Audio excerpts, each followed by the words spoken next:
नमस्कार, आदाब। Crime petrol सतर्क के ब्लैक हेडलाइंस अध्याय के आज के एपिसोड में आप सबका स्वागत है। कुछ अपराध और अपराधी इतने घिनौने होते हैं कि उनके लिए पब्लिक, पुलिस और मीडिया सबके दिलों में गुस्से और नफरत के अलावा और कुछ नहीं होता। साल 2019 में एक ऐसा ही केस सामने आया था। अरे ऐसे दरिंदों को तो जनता के हवाले कर देना चाहिए। हम इनको सबक सिखाएंगे। क्यों चाहिए कोर्ट, क्यों चाहिए पुलिस? हमारे बीच ना हो, आग लगा देंगे। फांसी दो इनको।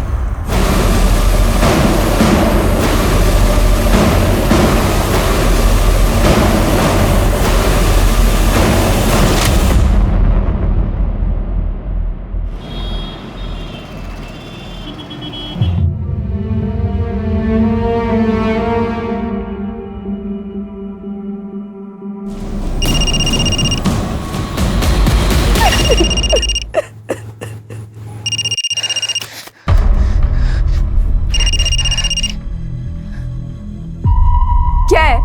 क्यों फोन कर रहा है बार बार मुझे? क्या चाहिए तुझे मुझसे? अब मुझ में बचा ही क्या है? वर्तिका मेरी बात तो सुन। क्या सुनूं मैं? तू इस गिल्ट में मत रह। मेरे किसी कर्मों का फल मिल रहा होगा मुझे। बहुत घिन आ रही है मुझे अपने आप से। मुझे नहीं रहना जिंदा। वर्तिका प्लीज, तू है ना कोई भी उल्टा सीधा कदम मत उठाना। मेरी बात मान, हम लोग पुलिस के पास चलते हैं। क्यों तू बार बार एक ही बात बोल रहा है? राहुल देख, मैं तुझे बोल रही हूँ कि दोबारा फोन मत करना।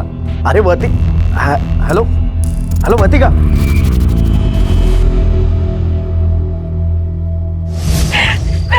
अरे वर्तिका क्या कर रही हो?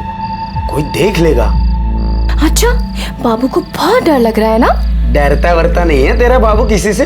रिस्पेक्ट करता हूँ अपने रिश्ते की, प्राइवेसी की। ये लेक्चर देने के लिए मुझे यहाँ बुलाया ना? जाओ, मैं बात नहीं करती। सुनना वर्तिका, सुनो तो। क्या है? चल शादी कर लेते, फिर तू हमेशा मेरे साथ रहेगी, ठीक है? राहुल सोचना, अगर हम आगे चल के यूं साथ में रहेंगे ना तो ये चुप चुप के मिलने का फन कहाँ से आएगा? अच्छा, तो मेरे बाबू को फन चाहिए और नहीं तो क्या? शादी के पहले या तो अभी मैं फन दिलाता हूँ। चलो। मजाक कर रही थी।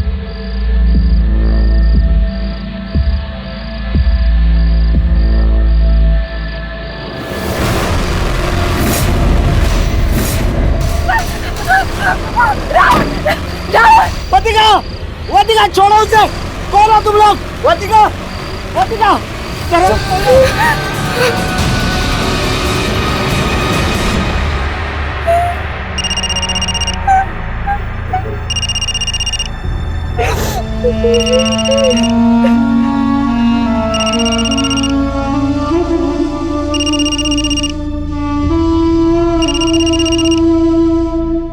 अरे सुधा, जल्दी आओ।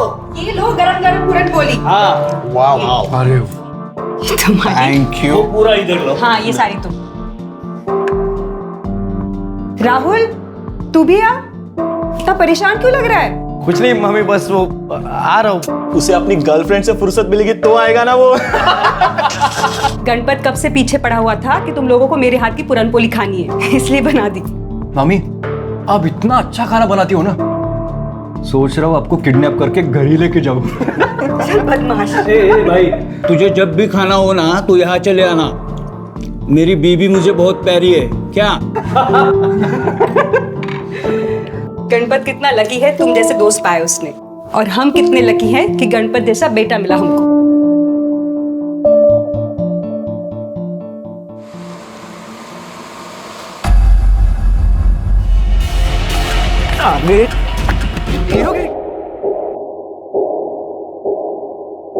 आई बघ ना, दादा का फोन नॉट रीचेबल आ रहा है।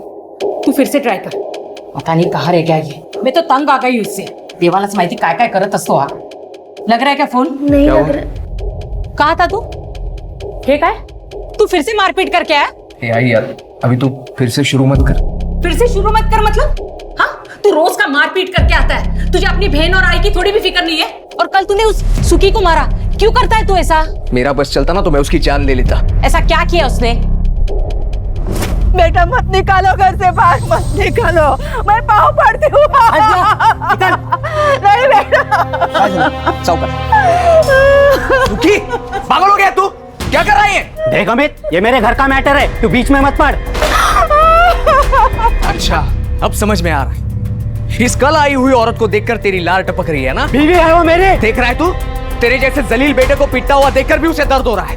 देख शुक्री, एक बात याद रख, ये खोली है ना काकी के नाम पर है। तूने दोबारा अगर इसे घर से बाहर निकालने की कोशिश भी की ना, तो अपनी पूरी जिंदगी जेल में गुजारने के लिए तैयार रहना।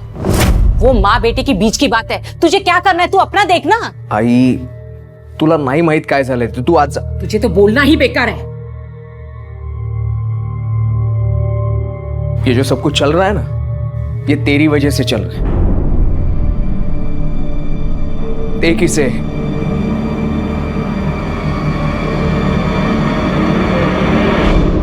ये केस एक गैंगरेप का नहीं था, बल्कि ये केस सीरियल गैंगरेप्स का था।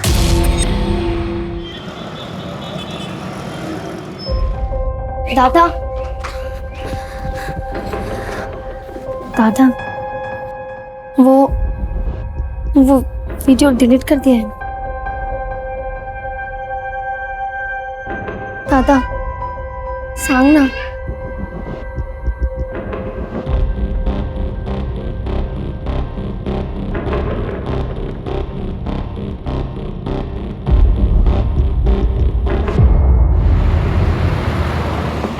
अच्छा सुधा, चल मैं निकलता हूँ।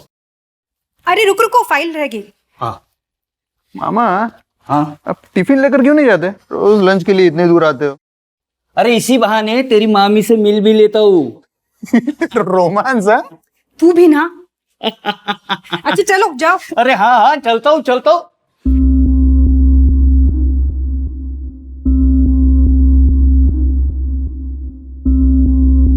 बाय।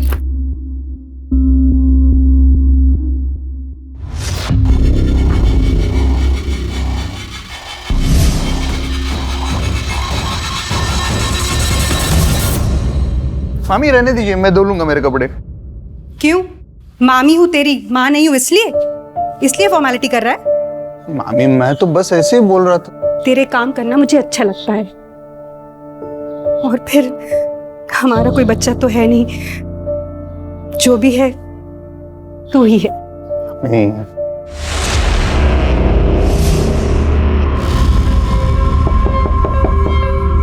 मैं देखता हूँ।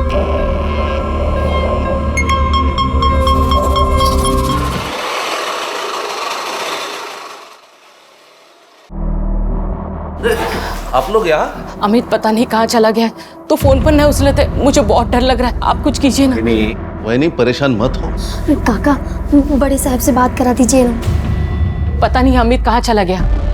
दादा ऐसे बिना बताए कभी कहीं नहीं जाते, 2 दिन से उनका फोन भी नहीं लग रहा है। कहाँ गया होगा? आई मी निघतो ग। दादा 2 मिनट। अरे अमित, काय झालं? कहाँ जा रहा है तुम? अगर दुकानात जातोय मी। रुक, मैं चाय लाती हूँ तेरे लिए। नहीं मग मुझे चाय नहीं चाहिए, मुझे लेट हो रहा है। अरे आम्ही बाजारात पण बघितलं, वो दुकान पे गया ही नहीं, दुकान बंद पड़ी थी। किस चीज की दुकान है? पान पट्टी की दुकान है साहब। कुछ बात हुई थी उसके साथ? इन्हें गुस्सा होकर तो नहीं गया वो घर से बाहर? सर वैसे तो कोई बात नहीं हुई थी। किसी के साथ लड़ाई? लड़ाई तो ना जाने कितने लोगों के साथ करता रहता है। अरे हीरोगिरी कर, तेरी हीरोगिरी निकालता हूँ मैं साले। काय केलंस तू? वो सुखी को मारा। मत मारा, सुखी को मत मारना। और वो सुजाता का पति उससे मारपीट कर रहा था, उससे भी लड़ाई की उसने, और कहा कि पुलिस में दे दूंगा। पति पत्नी के बीच की बात है, इसमें उसका क्या लेना देना? घरेलू हिंसा ये पति पत्नी का आपसी मामला नहीं है, वो अपराध है। अगर उसने इंटरफियर किया होगा तो अच्छी बात की। अमित के बारे में उसके दोस्तों के पास पूछताछ करो, उसका फोन भी ट्रेस करो। हमें अपने मामा को क्यों नहीं बताया? आप रोइए मत, आप चलिए मेरे साथ पुलिस स्टेशन। चलिए, हम पुलिस को सब कुछ बता देंगे। वो कमीने जो भी है ना, पुलिस उनको जहन्नुम से भी ढूंढ निकालिए। अब चलिए। ठीक है, अगर आप नहीं आ रहे हो ना, तो मैं जा रहा हूँ पुलिस स्टेशन। नहीं, पुलिस के पास मत जाना। क्यों मामी? 2 कौड़ी की भी इज्जत नहीं रहेगी मेरी। उनके पास मेरा वीडियो है, वो वायरल कर देंगे। भगवान के लिए किसी से कुछ मत कहना, गणपत में मेरी कसम है। तेरा झगड़ा हुआ था ना अमित के साथ?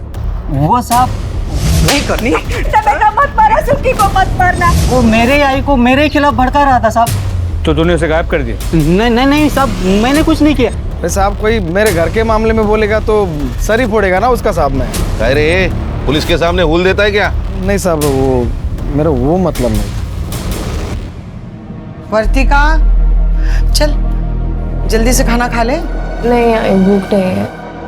क्या हुआ बेटा, ऐसा मुंह लटका के क्यों बैठी है? कुछ नहीं हुआ आई। चल देख कौन आया।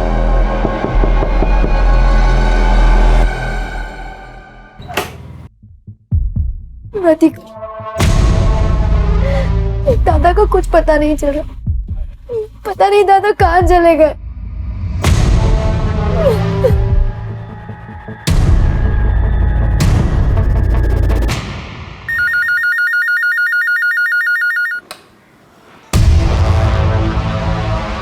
क्या?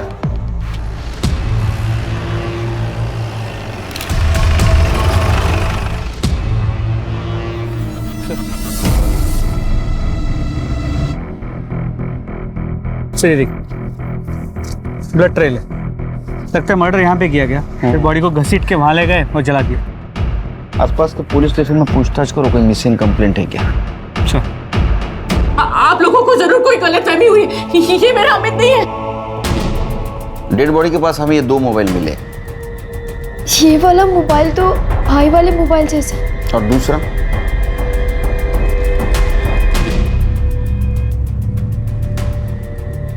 नहीं पता सर। अरे साहब, ये ऐसा फोन तो किसी और के पास भी हो सकता है ना। मैं माँ हूँ उसकी, मैं उसे नहीं पहचानूंगी क्या? आसपास के पुलिस स्टेशन में हमने जब पूछताछ की तो कोई मिसिंग कंप्लेंट नहीं आई थी उनके पास। फिर भी तसल्ली के लिए आपके डीएनए से डेड बॉडी का डीएनए मैच करके देखना होगा। आपको समझ में नहीं आता? मैं कह रही हूँ ना, वो मेरा बेटा नहीं है करके। मेरा अमित नहीं मर सकता, वो मुझे छोड़ के नहीं जा सकता। उसे अपने आई को संभालना, अपनी बहन की शादी करवा ली है और अपना दुकान भी तो बढ़ाना है। आप लोग हमारे पीछे समय मत बर्बाद कीजिए। आप लोग जाकर मेरे अमित को ढूंढिए। आप शांत हो जाइए, आप शांत हो जाइए। अगर आपकी आई रेडी नहीं है तो आपके डीएनए से डेड बॉडी का डीएनए मैच करके देखना होगा। ये प्रोसीजर है। मैं कह रही हूँ ना, मेरा अमित नहीं है। किरण, तेरा भाई को क्यों कोई मारेगा?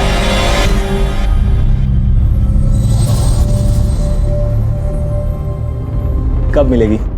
तूने सुना नहीं है क्या? इंटरनेट फ्रेंड के ऊपर ज्यादा ट्रस्ट नहीं करते। क्यों? तुझे भरोसा नहीं है क्या मुझ पे? ऐसा कुछ नहीं है, मतलब इंटरनेट पर सब कितना गंद मचा रहे हैं। अच्छा, औरों में और मुझ में कोई फर्क नहीं है क्या? मैंने तेरे साथ वो किया है जो किसी ने नहीं किया। तू पागल है क्या? कुछ भी बोलता है। पागल तो हूँ, बस तेरे लिए।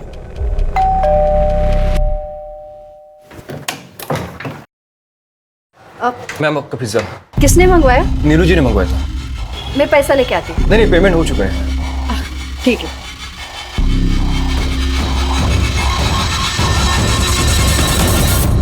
सुना, पागल है, कुछ भी बोलता है। नीलू बेबी, हाँ आपके लिए पिज्जा आया है। पिज्जा? मैंने तो मंगाया नहीं। आ गया तेरा पिज्जा। तूने भेजा?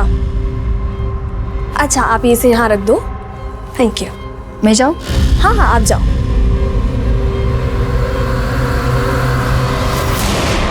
तू एकदम बेस्ट है। तुझे कैसे पता मुझे ये पिज्जा पसंद है? हाँ, मैं जानता हूँ तुझे पिज्जा बहुत अच्छा लगता है। एक बात तो है, तुझ में हिम्मत तो बहुत है। इतनी हिम्मत है कि पिज्जा की जगह पे वहाँ खुद आ सकता हूँ। तू तो रहने ही दे। अमित की पोस्टमार्टम रिपोर्ट आ गई। उसकी पीठ पे चाकू जैसे किसी तेज चीज से वार किया गया था। बॉडी 75% जल चुकी थी। और सर, उसकी मौत का वक्त 13 अप्रैल को दोपहर 2 से 6 के बीच का। और सर, अमित के कॉल रिकॉर्ड्स, वैसे तो सभी जनरल कॉल्स, लेकिन मरने के 2 दिन पहले से वो एक नंबर पर रेगुलर बात कर रहा था। इनफैक्ट मरने से पहले आखिरी बार उसने उसी नंबर से बात की थी। किसका नंबर है? सर, इनकी बेटी वर्तिका का।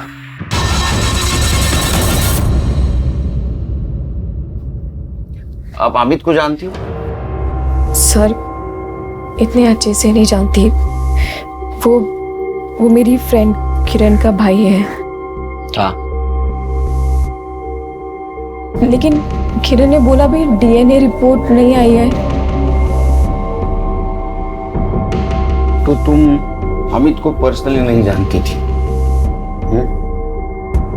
तो मरने के 2 दिन पहले से तुम उससे इतनी बात क्यों कर रही थी? बताओ वर्तिका। अरे बेटी चुप क्यों है, बोलना। जो कुछ है बता दे साहब को। क्या है साहब, एक ही चाली में रहते हैं ना, तो बात हुई होगी। साहब वैसे ये उससे बात ही नहीं करती थी, वही इसको फोन कर करके तंग करता था। अरे क्या बोल रही है तू? खरा बोलते हैं, मैंने नहीं बताया आपको। वैसे साहब वो अच्छा लड़का नहीं था। वर्तिका को फोन कर करके बोलता था मैं तुझसे प्यार करता हूँ और तुझी से शादी करूंगा। वर्तिका ने खुद बताया मुझे। तो मुझे बताना था। मैं आपको बताने ही वाली थी, लेकिन उसका फोन आना ही बंद हो गया था, इसलिए मैं भी चुप होके बैठ गई। लेकिन साहब मुझे उसके आई और बहन के लिए बहुत बुरा लग रहा है। अमित के लिए कोई दुख नहीं है, क्योंकि साहब उसे शर्म आनी चाहिए थी। उसकी जवान बहन है और मेरी बेटी को परेशान कर रहा था वो। अच्छा सुन, मंडे को मैं कॉलेज आऊंगी तो तुझसे मिलने आऊंगी, ठीक है? तूने फिर से कुछ भेजा है क्या? तो जाके खुद देख लो।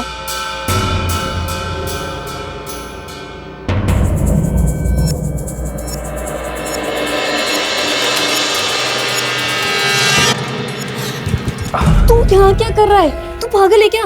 सोचा पिज्जा की जगह आज खुद आ जाओ। वो सामने मेरा घर है। तो क्या हुआ, घर में तो हम अकेले हैं ना। चल ऊपर।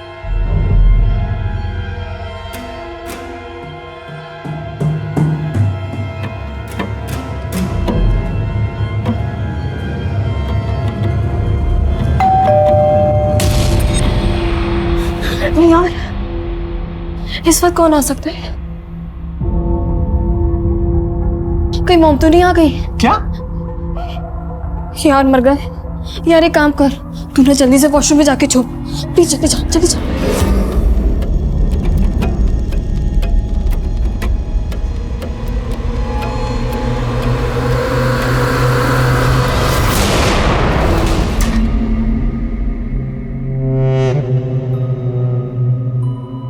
नीलू चल पुलिस स्टेशन। नहीं, उनके पास मेरे बिना कपड़ों वाले वीडियो से मेरे माँ बाप को पता चलेगा कि तू भी यहाँ था। तो नीलू मैं प्यार करता हूँ ना तुमसे। हाँ मैं बात कर लूंगा ना तुम्हारे माँ बाप से। क्या बात करेगा यार तू मेरे माँ बाप से? क्यों तू जबरदस्ती कर रहा है? बोला ना तुझे, मुझे कहीं नहीं जाना है। तू चला यहाँ से, सो चला जा यार यहाँ से प्लीज। अकेला छोड़ दे।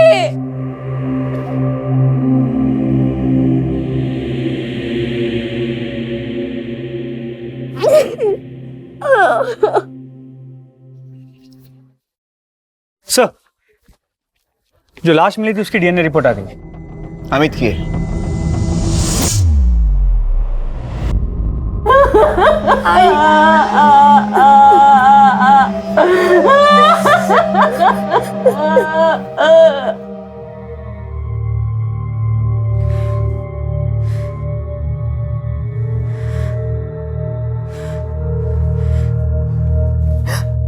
कमजोर वो नहीं होते जो जिंदगी की लड़ाई में हार जाते हैं। कमजोर वो होते हैं जो लड़ने की कोशिश ही नहीं करते, और उनकी इसी कमजोरी का फायदा उठाते हैं अपराधी।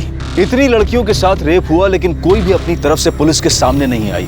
सबको यही डर था कि अगर उनके वीडियोस वायरल हो जाएंगे तो बदनामी होगी। लेकिन वो ये भूल गई कि ऐसा करके वो अपनी पहचान नहीं बल्कि उन अपराधियों को बचा रही थी और उन्हें और बेखौफ बना रही थी। लेकिन जुर्म को चाहे कोई कितना भी क्यों ना छुपाए, वो सामने आ ही जाता है। अमित के केस की तहकीकात में पुलिस के हाथ कुछ बड़े खुलासे लगने वाले थे। सर, अमित के पास से जो 2 फोन मिले थे उनमें से एक फोन तो अमित का था, तो वो फोन क्लीन है, लेकिन वो दूसरा फोन अमित का है या नहीं ये नहीं कह सकते। सर इसका IMEI नंबर भी नकली है और जो सिम लिया गया था वो भी फेक नेम से था। इस मोबाइल से कुछ डाटा मिला है, बहुत इंपॉर्टेंट है सर। सर विठल केस की रिपोर्ट आई है।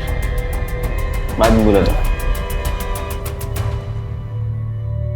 सर ये जो दूसरा फोन था वो पासवर्ड प्रोटेक्टेड था और उसका पासवर्ड था TRAP। TRAP। ऐसा पासवर्ड कोई क्यों रखेगा? सर इन वीडियोस को देखिए, आप समझ जाएंगे। ये बंद कर। नहीं सर ये सिर्फ एक वीडियो नहीं है, ऐसे 12 लड़कियों की वीडियोस हैं। वर्तिका, और ये देखिए। पर ये तो अमित की बहन किरण है ना? जी सर। तुम्हें मॉलेस्ट किया गया था, ये बात तुमने हमसे क्यों छुपाई? सर ऐसा कुछ नहीं हुआ। ऐसा हुआ था, सबूत है हमारे पास।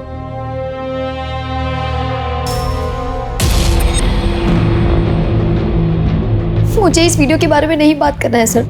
तो कम से कम ये तो बता सकती हो कि ये वीडियो तुम्हारे भाई के पास से जो फोन मिला उसमें कैसे आई?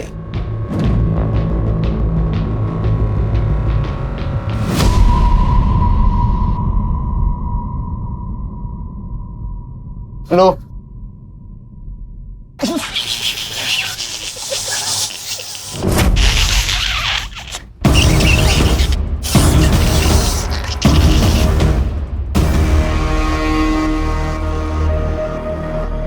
मामी कुछ नहीं, ये लोग ऐसे ही मस्ती करते रहते हैं हमेशा। मस्ती करने की तो उम्र है ना मामी। अरे किरण तो कुछ बोलने को तैयार ही नहीं। अगर किरण नहीं बोल रहे तो वर्तिका से बात करनी होगी। वर्तिका, साहब आ रहे तुझसे मिलने।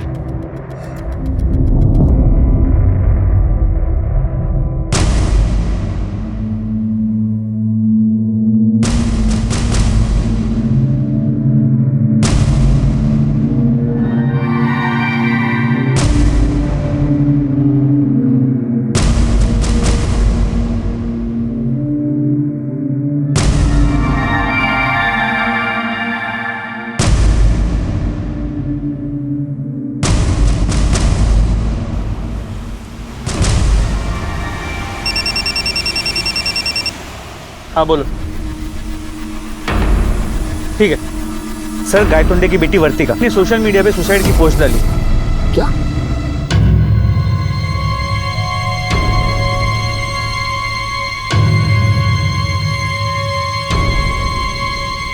गायतोंडेला फोन करत रहा। Venkatesh Sharma, lie detector test की रीडिंग मुझे मिल गई है।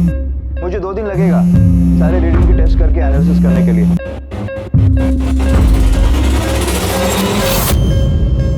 लगा? सर गेट नहीं है। सर मैं ट्राई करता हूँ। बिठा कर रखो, पूरी हिस्ट्री निकालो इसकी। सर रिंग जा रही है, उठा नहीं रहा। चलो चलो जल्दी चलो, जल्दी चलो।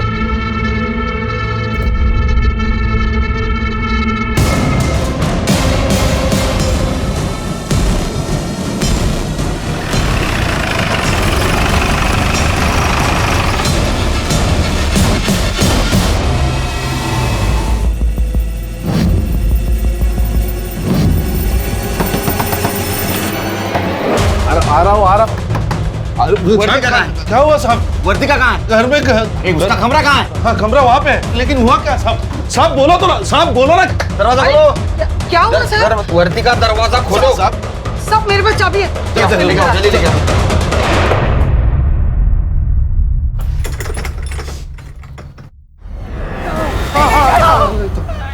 बेटा क्या कर रही थी?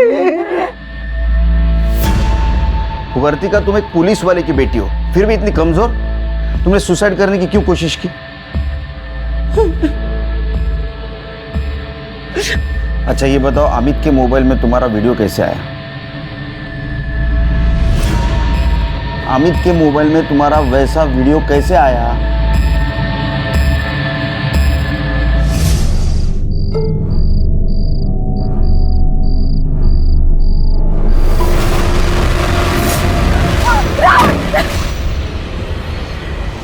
मैं नहीं मिल सकती तुझसे। देख वर्तिका, मिलना तो तुझे पड़ेगा ही, क्योंकि तेरी एक चीज इस मोबाइल में है।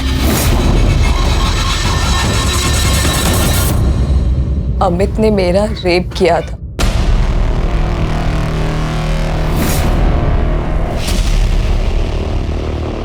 ये झूठ है, ये गलत है। झूठ तो तुम बोल रही हो। अगर तुम्हें तुम्हारे भाई पर लगा हुआ दाग हटाना है तो तुम्हें सच बोलना होगा। बताओ तुम्हारे साथ क्या हुआ था? रेप।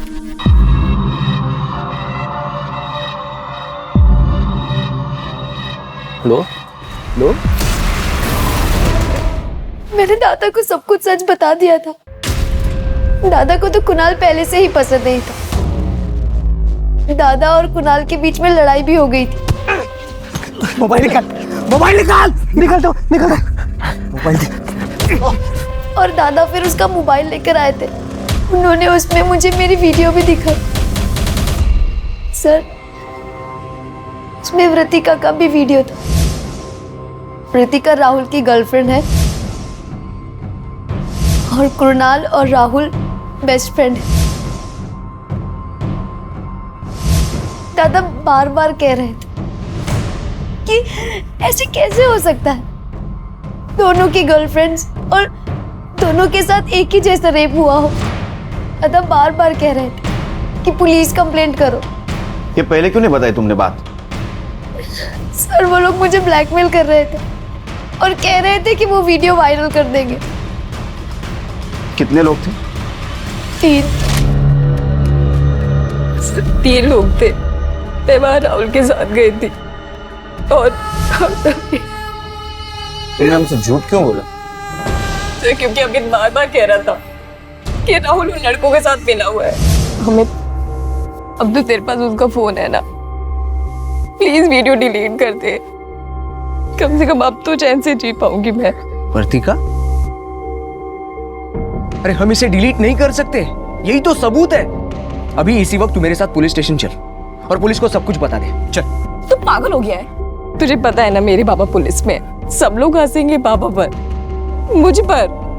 और तू बता, अगर उन लोगों के पास इस वीडियो की कॉपी हुई तो अमित, अगर ये वीडियो उन्होंने इंटरनेट पे वायरल कर दी ना, तो मेरे पास मरने के अलावा कोई ऑप्शन नहीं बचेगा। देख, तेरे साथ जो कुछ भी हुआ है वो बहुत गलत हुआ है, और अगर इसके बावजूद हम लोग चुप बैठेंगे तो जो लोग गलत कर रहे हैं उनका साहस बढ़ेगा।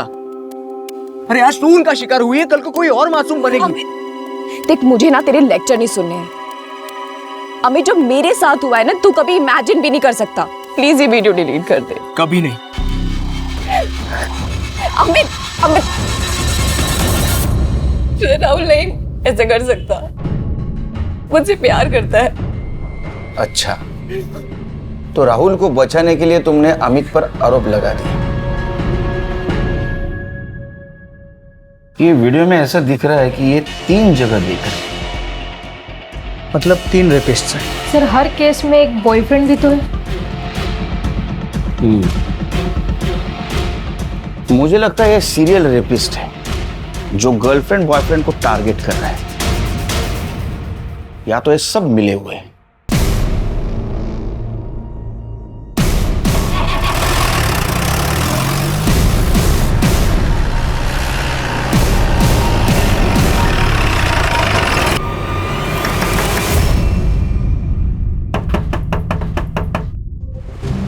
जी, कुणाल राहुल कहाँ है? ऊपर गणपत के रूम में। बात क्या है? चलो गाइस, देखते हैं इस बार कौन शिकार फंसेगा।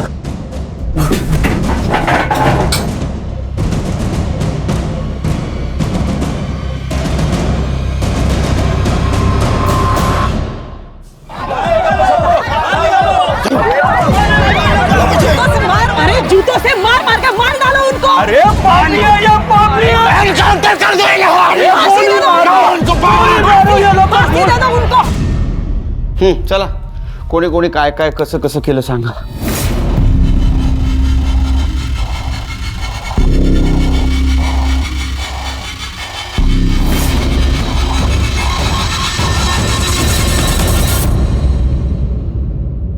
हमें कुछ पता नहीं सर। हाँ सर, हमने कुछ नहीं किया सर। ए शाने, तुम लोगों ने जो वीडियो बनाया ना, वहां पे तुम चारों का लोकेशन दिखा रहा है मोबाइल का। सर पता नहीं आप ये क्या कह रहे हैं सर, होंगे हम, उसमें कौन सी बड़ी बात है। डायलॉग मत मारा जाता, समझा ना?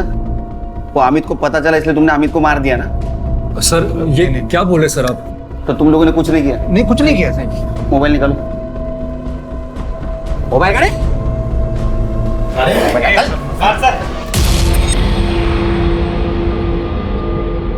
सर गैलरी लॉक्ड है।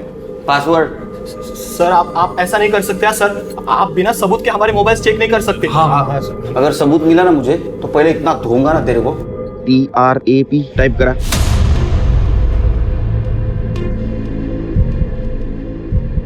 सर अनलॉक झाले। सर इसमें अलग अलग लड़कियों के बिना कपड़ों की वीडियोस हैं। सर इनमें भी।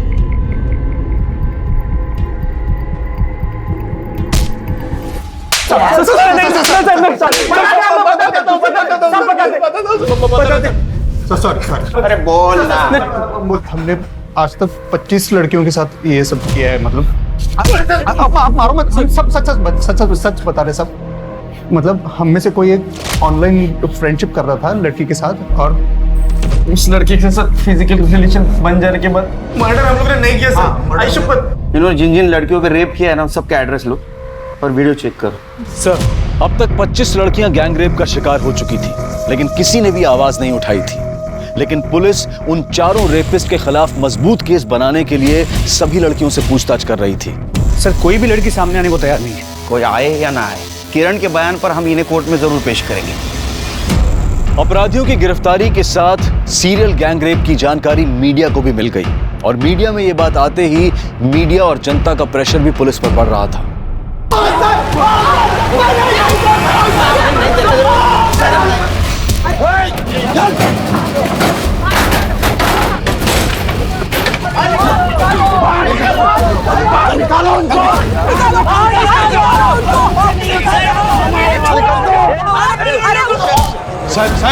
साहब बाहर बहुत हंगामा हो रहा है।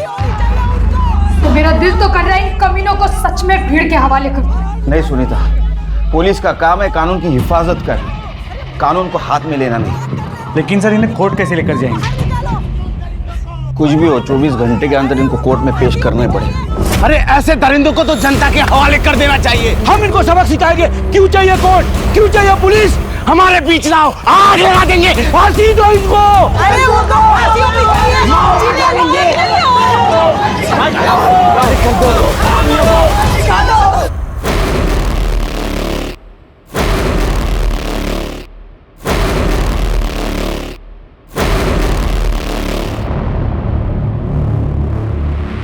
इनको पीछे के रास्ते से निकालो।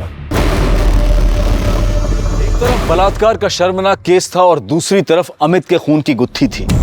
अमित को आखिर किसने मारा था?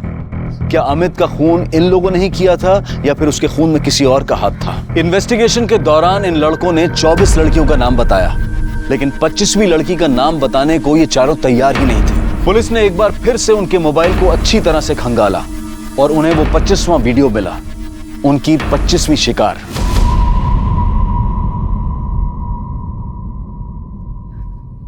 हाँ, मेरा रेप हुआ था, लेकिन मुझे कभी नहीं लगा था कि उन लड़कों में गणपत भी शामिल होगा।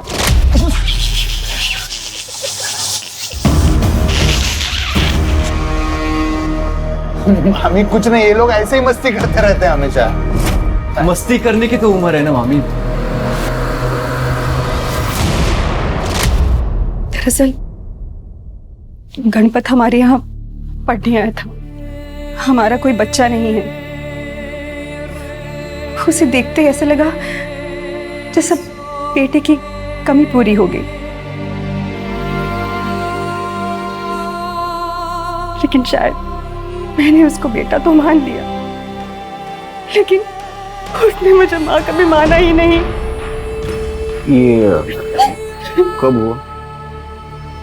13 अप्रैल को 4 बजे।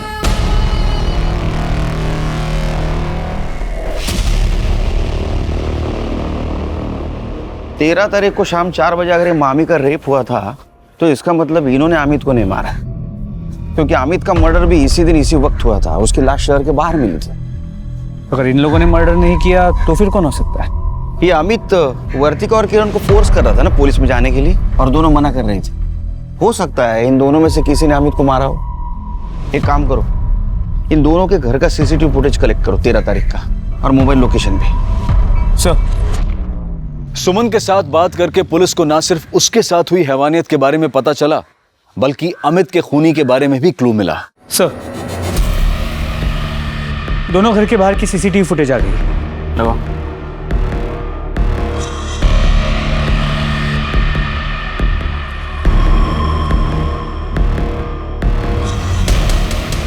थोड़ा आगे बढ़ो। अरे ये तो कोई पुलिस वाला लगता है, जूम करो इसको।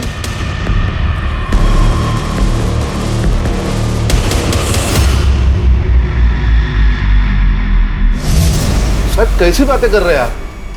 एक तो उस घटिया इंसान ने मेरे लड़की की जिंदगी बर्बाद कर दी, और आपको लगता है कि हमने मारा अमित को? झूठ बोल रहा हूं मैं, डाकवा जाना।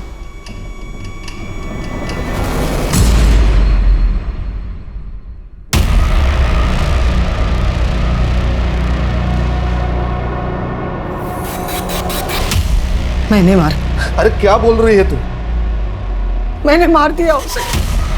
क्या करती साहब, वो मेरी बेटी के पीछे पड़ा हुआ था, मेरे घर तक पहुंच गया था। अगर अब भी तुमने मेरी बात नहीं मानी ना, तो मैं ये वीडियो वायरल कर दूंगा।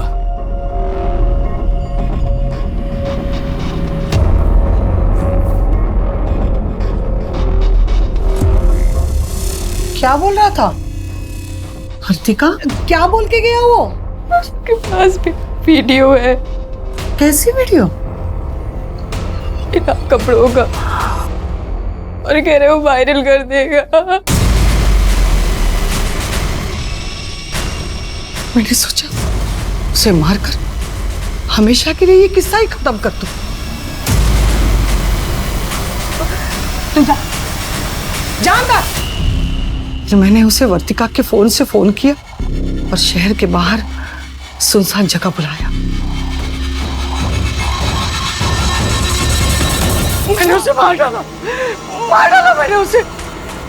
साहब, मुझे लगता मैंने कुछ गलत नहीं किया। बहुत गलत किया आपने।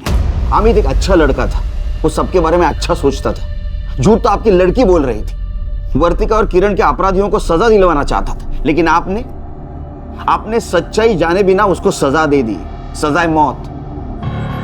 कुमुद को अमित के खून करने के लिए और कांस्टेबल सुनील को सबूत मिटाने की कोशिश करने के लिए सजा मिली। कुणाल, गणपत, सोहम और राहुल को 25 लड़कियों के साथ बलात्कार और उन्हें ब्लैकमेल करने के लिए सजा दी गई। इस केस को बहुत पहले से रोका जा सकता था, अगर एक भी लड़की ने निर्भय होकर पुलिस को अप्रोच किया होता।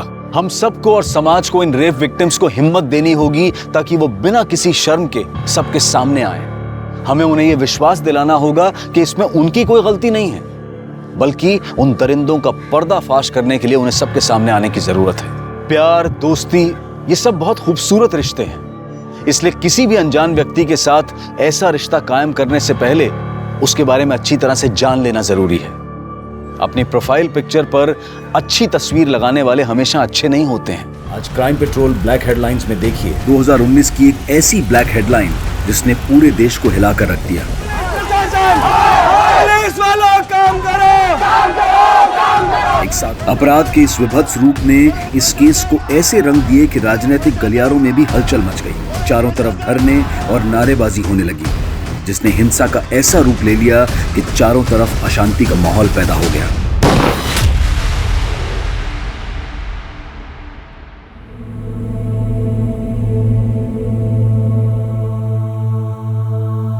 माँ, अरे ये सब हटाओ, देखो मैं तुम्हारे लिए क्या लेकर आया।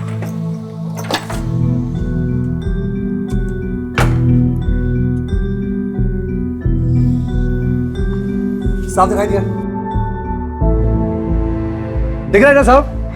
साफ दिखाई दे रहा है? एकदम साफ दिख रहा है। माँ, एक्ट के बारे सुंदर ही लगचो, क्या हीरोइन लग रही है माँ। पर ये तो महंगा दिख रहा है, इतना महंगा चश्मा क्यों लाया तू? माँ, तुमने सारी जिंदगी तो पाई पाई बचा के काट ली, अब बाकी बची हुई जिंदगी तुम अच्छी तरह से काटो, हमारे अच्छे दिन आने वाले हैं। माँ, मेरी शहर में स्कूल में नौकरी लग गई है। नौकरी? हाँ माँ। मेरा बच्चा।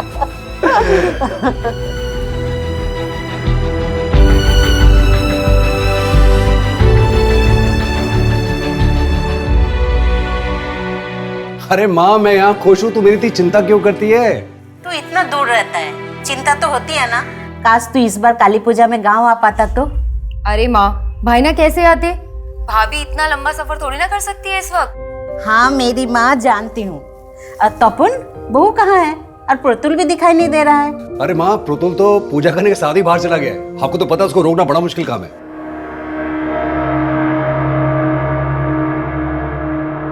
लो बन गई तुम्हारी मूछे, जाओ।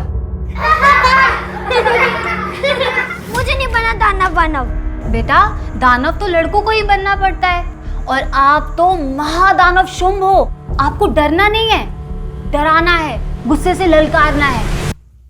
ओ कालिका, तुम में अगर शक्ति है तो मुझसे युद्ध करो, ऐसे। और आपको काली बन के प्रतुल यानी महादानव से युद्ध करके उसे मार गिराना है। नहीं नहीं मैडम, मैं नहीं मारूंगा, और इस इकरा से तो बिल्कुल नहीं। मैं काली हूँ और तू दानव, मरना तो पड़ेगा। नहीं, मैं मारूंगा तुझे। मम्मी पहले ये दानव की मूछें निकाल दो, वरना वो आके मुझे मार देगी।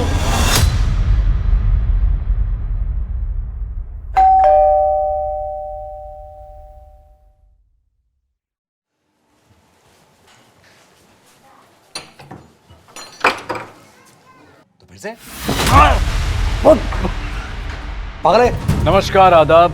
क्राइम पेट्रोल सतर्क के ब्लैक हेडलाइंस अध्याय के आज के एपिसोड में आप सबका स्वागत है। देखते ही देखते ये घटना एक ऐसी नेशनल न्यूज बन गई जिसने न्यूज रूम से लेकर राजनीतिक गलियारों तक में हलचल पैदा कर दी। एक तरफ इस हत्याकांड के सामने आने के कुछ ही घंटों बाद एक ऐसा राजनीतिक दंगल छिड़ गया कि राज्य की सियासत हिल गई।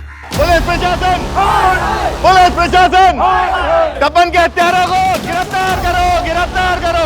पुलिस प्रशासन, पुलिस प्रशासन, पुलिस प्रशासन, पुलिस प्रशासन। शांत हो जाइए, हमें अंदर जाने दीजिए प्लीज। हम नहीं हटेंगे, हम नहीं हटेंगे। हट जाइए, हमें अंदर जाने दीजिए प्लीज। हम नहीं जाने देंगे। एक महीने में हमारे 5 कार्यकर्ताओं की हत्या हुई है। इस बार तो बल्कि पूरे परिवार को ही खत्म कर दिया उन लोगों ने। हमारा विश्वास प्रशासन और पुलिस में से हमेशा के लिए उठ गया है। और ये अपोजिशन पार्टी केएलपी, ये लोग इसमें शामिल है, हमें पूरी तरह से मालूम है।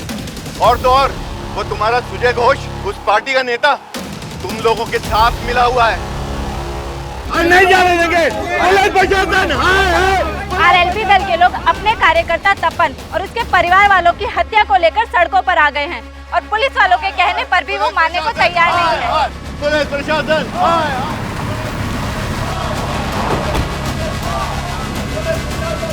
जैन सर, इनको कंट्रोल करना बहुत मुश्किल हो रहा है सर। क्राइम सीन पे भी नहीं जाने दे रहे। इनमें कोई तपन की फैमिली वाला भी है? नहीं सर, उसकी माँ और बहन गांव में रहते हैं, अभी तक पहुंचे नहीं है।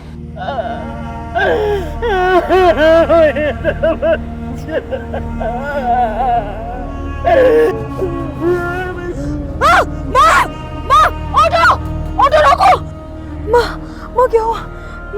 माँ क्या हुआ? माँ पुलिस प्रशासन, पुलिस प्रशासन, पुलिस प्रशासन। देखिए शांत हो जाइए, पुलिस प्रशासन, शांत हो जाइए प्लीज। देखिए इस वक्त मैं एक पुलिस ऑफिसर के नाते नहीं बल्कि एक इंसान होने के नाते आप लोगों से बोल रहा हूँ। जिन लोगों के लिए आप इंसाफ की मांग कर रहे हैं, घंटों से उनके मृत शरीर अंदर पड़े हैं। कम से कम उनकी बॉडीज तो हमें ले जाने दीजिए। और एक बार जरा ठंडे दिमाग से सोचिए, अगर हम लोग इन्वेस्टिगेट नहीं करेंगे तो उन्हें न्याय कैसे दिलवा पाएंगे, इंसाफ कैसे दिलवा पाएंगे? बताओ। चलिए हटिए।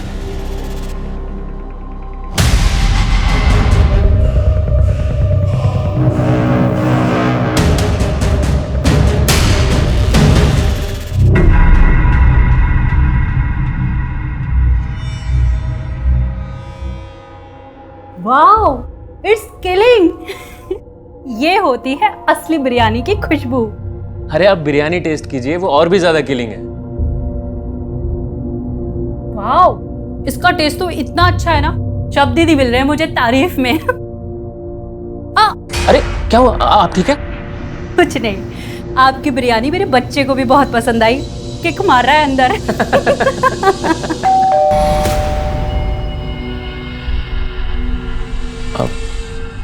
मैं देखता हूँ। गंदी बदबू होती है। शक तुम? तपन दादा, मैं तो बिरयानी देने आया था। अरे प्रतुल बेटा, तुम तो बड़े अच्छे लग रहे हो, मुझे लगा के हैं। दाना बच्चे नहीं बुरे होते हैं। आप तो मुझे बुरा ही बोलोगे। इकरा के पापा जो हो। प्रतुल, अंकल से ऐसे बात नहीं करते ना। प्रतुल, प्रतुल। अच्छा मैं चलता हूँ। तपन दादा, आप और प्रतुल भी बिरयानी टेस्ट कीजिएगा। हाँ, खुदा हाफिज। खुदा हाफिज।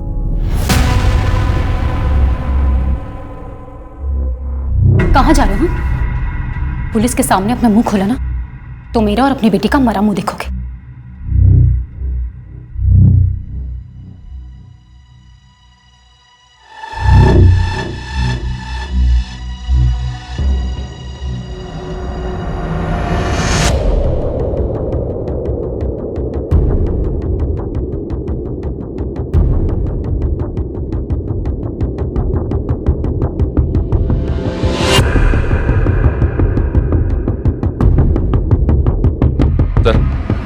घर में फोर्स एंट्री के साइन नहीं मिले सर। 3 मर्डर्स हैं। किलर शायद 1 से ज्यादा होंगे और मेन दरवाजे से ही घर के अंदर आए होंगे। तपन और इसकी बीवी के मर्डर्स काफी ब्रूटल। और यहाँ इनके बच्चे को देखो। जो किलर तपन की प्रेग्नेंट बीवी के घर पर इतनी बेदर्दी से वार करता है, वो बच्चे को सिर्फ गला दबा कर मारता है। आखिर चल क्या रहा होगा किलर के दिमाग में? ये आरएलपी पार्टी वाले तो इन मर्डर्स को राजनीतिक रंजिश ही बता रहे हैं सर। इन लाशों का हाल देखकर तो गहरी रंजिश लग रही है। ऐसा लग रहा है कि एंगल पर्सनल रहा होगा। अगर किलर्स मेन डोर से आए होंगे तो शायद उनके लिए दरवाजा खोला गया होगा। मे बी तपन की फैमिली की जान पहचान वाले रहे हों। गौतम, आसपास पता करवाओ, शायद कल रात किसी ने किसी को आते जाते देखा हो। सर।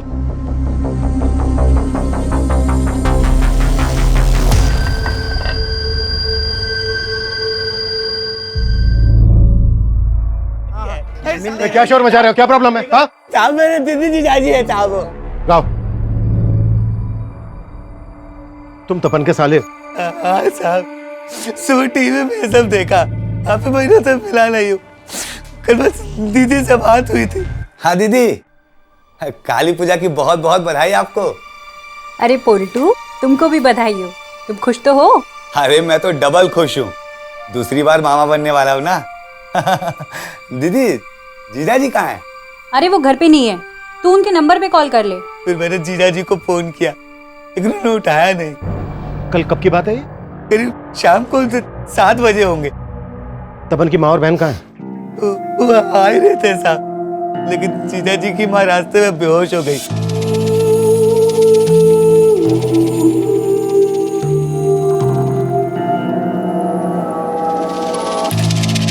कल रात आपने किसी को तपन के घर पे आते जाते हुए देखा था? हमने नहीं देखा साहब। सर, इनका कोई भी पड़ोसी खुल के सामने नहीं आ रहा। समझ में नहीं आ रहा कि कोई कुछ जानता भी है या नहीं। ये इस पॉलिटिकल हंगामे का असर है। शायद सब डरे हैं। शबरीन के द्वारा डराए गए। खत्म। अपने ऐसी खबरें एक्टिव करो जिनकी पहुंच जड़ों तक हो। मुझे तपन और उसकी फैमिली से रिलेटेड एक इन्फॉर्मेशन चाहिए। जी सर। चाहिए। सर, आपको क्या लगता है इन हत्याओं के पीछे किसका हाथ है? सर, एक तरफ आरएलबी पार्टी के नेता पारस सिन्हा के इस मामले में बयानबाजी चल रही है, वहीं दूसरी तरफ पुलिस इस मामले में अपनी कोई भी प्रतिक्रिया देने से बच रही है। 2 बिल्लियों की लड़ाई में ना रोटी हमेशा बंदर ही खाता है। बाबा, मैं आपसे कुछ बात कर रहा हूं, अपनी जमीन तो बचा लोगे ना आप? अपनी जबान को थोड़ा लगाम लगा। क्यों चुप गई मेरी बात? या उनके मौत के बारे में सुनकर आपका गला भराया? बाबा, एक बात ध्यान रखना, ये वही लोग हैं जिन्होंने आपका गला पकड़कर आपकी पस्तून तक गीली कर दी थी। कम से कम अपनी बहन के सामने तो अपनी जबान से गंदगी मत निकाल। बहुत करता है। ये तपन और संगा की कॉलेज टीम है। जिन के साथ भी इन दोनों की बात हुई थी, उन सबको बुला के इंक्वायरी करो। सर।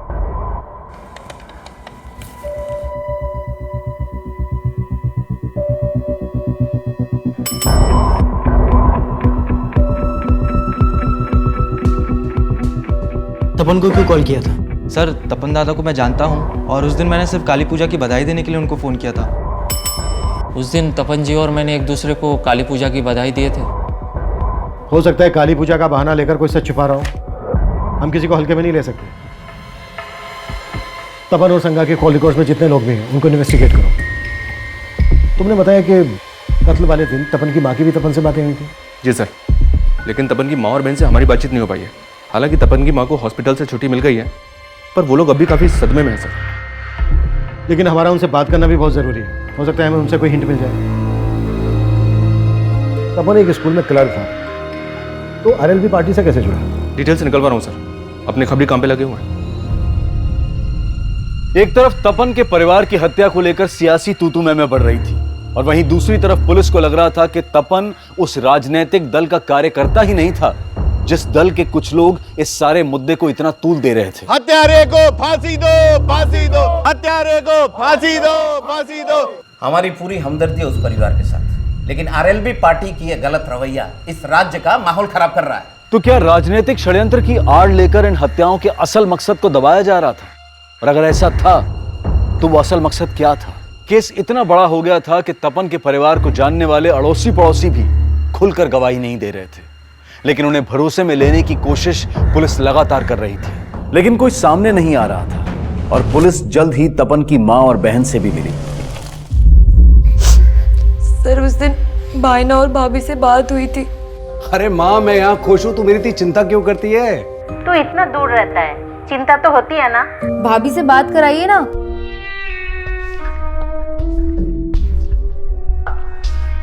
सागा। हाँ, क्या हुआ? माँ का फोन है, बात करना चाहती है। अरे माँ, कैसी हो आप? और उर्मी, क्या चल रहा है? अरे भाभी, ये तो हमें पूछना चाहिए आपसे कि आप कैसे हो, अच्छे हो ना? हाँ, एकदम बढ़िया हूँ। लेकिन आप लोग ये बताओ, इस बार हम लोग गाँव नहीं आ पाए तो आप लोग भी नहीं आए? अरे अगले महीने तो आना ही है ना तेरी डिलीवरी पे, इसलिए सोचा सीधा तभी आए। मगर क्या मालूम था कि एक ही झटके में सब कुछ। देखिए, लोगों का कहना है कि तपन और उसकी फैमिली की हत्या के पीछे पॉलिटिकल मकसद है, लेकिन क्या आप लोगों को भी ऐसा ही लगता है? सर, भाईना ने हमें कभी बताया ही नहीं कि वो आरएलबी पार्टी के लिए भी काम कर रहे थे। 5 साल पहले तो वो इसलिए शहर गए थे क्योंकि वहाँ पे उनकी एक स्कूल में नौकरी लगी थी। माँ, मेरी शहर में स्कूल में नौकरी लग गई है। नौकरी? हाँ माँ। मेरा बच्चा। और फिर तपन भाईना भाभी और प्रतुल के साथ शहर चले गए। अच्छा, शहर में या फिर यहाँ गांव में क्या तपन की किसी से कोई ऐसी दुश्मनी थी जो उसकी मौत की वजह बन सकती है?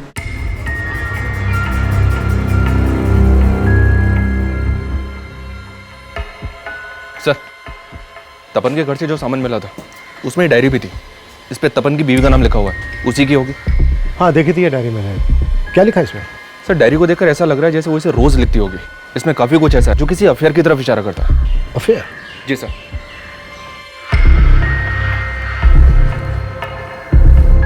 हमारे रिश्तों में वो गर्माहट नहीं रही। कभी तुम मुझे गलत समझते हो, कभी मैं तुम्हें। सागा। हाँ, क्या हुआ? माँ का फोन है, बात करना चाहती है। अरे माँ, कैसी हो आप?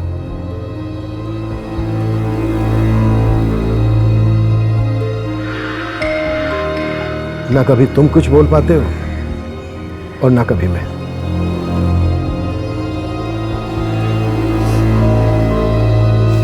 हमारा सिर्फ एक ही दुश्मन है और वो है तपन का बाप। उसने मुझे सालों पहले ही छोड़ के दूसरी शादी कर ली। मैंने बच्चों को किसी तरह बड़ा किया, इसलिए तपन बचपन से ही अपने बाप से नाराज था। जब वो पढ़ लिख गया तो उसने अपने हक के लिए उन पे केस कर दिया और इससे उनकी दूसरी बीवी का बेटा और भी तिल मिला गया। मेरे बाप का जो भी है ना वो मेरा है। तेरा बेटा तेरे पति से नहीं मुझसे पंगे ले रहा है। समझा देना उसको कि केस वापस ले ले, वरना उसका वो हाल करूंगा कि कहीं मुंह दिखाने लायक नहीं रहेगा वो। क्या लगा रहे हैं? इधर क्या बात कर रहा है? इधर बात करना है। तू इधर आया कैसे? तेरी हिम्मत कैसे हुई? धमकी दे रहा, धमकी दे रहा। लगा यार। तपन भैया, भैया मारेगा, लगे यहाँ से। और तुम्हारा केस ना कोर्ट में जाएगा, वो फैसला करेगा तुम्हारा। तुमने मेरी माँ को जो भी परेशानी दी है ना, सबकी कीमत चुकानी पड़ेगी। लगे जा, देख लूंगा तेरे को मैं।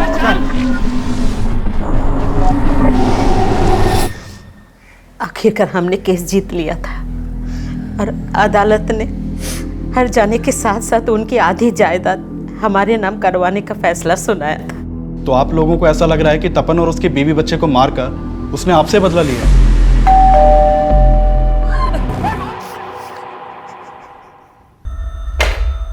ये डायरी पढ़ने के बाद तो यही लगता है कि तपन और संगा की जिंदगी में सब कुछ ठीक नहीं होगा, और अगर इसकी वजह अफेयर है तो किसका अफेयर? क्या उसके आने से हमारे फासले बढ़ गए या फासलों की वजह से कोई हमारे दरमियान आया? तपन और संगा की जिंदगी में अगर कोई तीसरा था तो वो किससे ताल्लुक रखता था, तपन से या संगा से? ये क्लियर नहीं है। उन दोनों के कॉल रिकॉर्ड से भी कोई हिंट नहीं मिला है कि अगर उन दोनों में से किसी का अफेयर होगा तो किससे होगा। इनमें से जिसका भी अफेयर था उसका परिणाम इतना घातक कैसे हो गया कि पूरे परिवार को इतनी बेदर्दी से मार डाला गया? इस पोस्टमार्टम रिपोर्ट के मुताबिक तपन के शरीर पर 13 बार हुए, संगा के शरीर पर 16 बार थे और उनके बेटे को सिर्फ गला दबा के मार डाला। काफी अटपटा है ये। इस केस में जो भी एंगल सामने उभर कर आए, हमें उन सब पर काम करना होगा। क्या पता कब कौन सा एंगल वजह बनकर सामने आ जाए। जी सर। हाँ मानिक बोलो। सर एक नया एंगल सामने आया है और ये तपन के पिता से जुड़ा हुआ है। तपन के पिता? 2 1 जा नहीं सुन के एक सीख लें।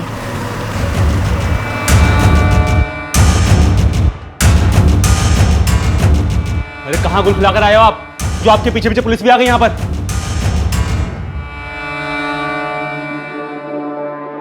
अरेंदु साहब, सब तो बोल रहे हैं कि उनको केएलबी पार्टी वालों ने मार दिया और आप हम पर शक कर रहे हैं। आरएलबी पार्टी वाले सही बोल रहे थे। आप लोग केएलबी पार्टी वालों को बचाने के लिए हमें फंसाओगे। चुप, बिल्कुल चुप। और ज्यादा बोलता है ना तू। अभी अगर सच नहीं बोला ना तूने तो यही धुलाई होगी तेरी। साहब जब कुछ किया ही नहीं तो आपकी धुलाई के डर के मैं कोई झूठ को थोड़ी स्वीकारूंगा।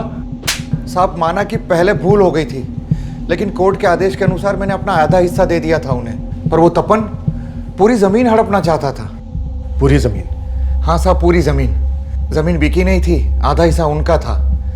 तपन ने लाखों की कीमत पर वो जमीन बटाई पर दे दी और सारा पैसा खुद हजम कर गया। 20 साल पहले छोड़ा था ना आपने हमें, और 20 साल से अब अकेले के लिए खा रहे, तो अगले 20 साल हमारे, फिर बेच के कर लेंगे हिस्सा।